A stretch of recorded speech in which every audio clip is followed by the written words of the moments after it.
The Electoral College is a system used in the United States to elect the president and the vice president.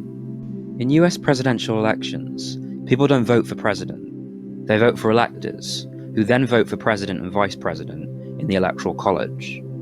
There are 538 electors, divided out by state, with the states with larger populations getting more electors. The winner of the popular vote in each state gets all the electors in that state, apart from in Nebraska and Maine. So for example, when Hillary Clinton won the popular vote in California in 2016, she got all 55 electors. What this means is that there isn't really a single presidential election in the USA. Instead, there are 50 individual ones, one in each state. In this video, we're going to look at the pros and cons of the Electoral College, finding out why some want to abolish it because they say it's undemocratic and archaic, being more than 200 years old, and why others think it's essential to American democracy. Let's get to it.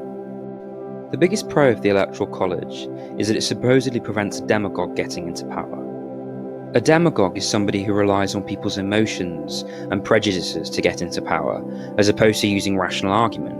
And at the time the Constitution was written, the Founding Fathers feared that if the president was voted in by an uneducated and uninformed population, people could fall prey to this kind of a person.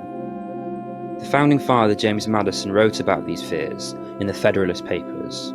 He argued that the Electoral College was needed to act as a kind of middleman between the population at large and the government. Having just freed themselves from the tyranny of King George, the early Americans wanted a system that provided a balance between an unelected king and complete democracy. The Electoral College was thought to represent that balance because it allows people to vote for the electors, but the electors are the ones who actually vote for president. Opponents of the Electoral College argue that it is archaic and not needed anymore. In response to the idea that it guards against an uninformed population voting in a demagogue, they would argue that nowadays people are a lot more educated. The Electoral College also doesn't respond to the will of the people. It's undemocratic. In 2 elections in the past 20 years, most recently in 2016, the candidate who lost the popular vote became president. The Electoral College also reinforces the two-party system, which deprives people of choice as they are forced to choose the lesser of 2 evils, again and again. Opponents argue along these lines that as other parts of the Constitution have been modernised with amendments, such as rewarding women the vote, so should the voting system be updated by replacing the Electoral College with a popular vote system that accurately reflects modern times. Those in favour of the Electoral College maintain that it is still a system that needs to be in place today because it provides a level of certainty that a system of popular vote would not.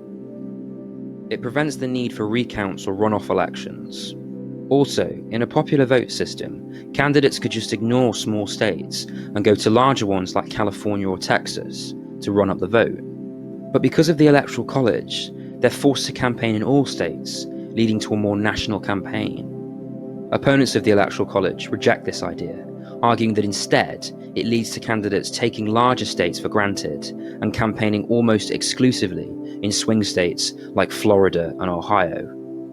Also, because of the way electors are distributed, it leads to smaller states getting more electors, meaning votes in these states quite literally mean more than in larger states, which is hardly fair. Overall, it seems that the Electoral College is favoured by some who see it as a moderating influence on American politics because it gives smaller states more power. As well as this, it's designed to help prevent demagogues from getting into power. Opponents of the Electoral College see it as archaic and undemocratic. They argue that people's votes should matter. The candidate who gets the most votes should win. That's the Electoral College for you. Please like, share, and subscribe. Thanks for watching.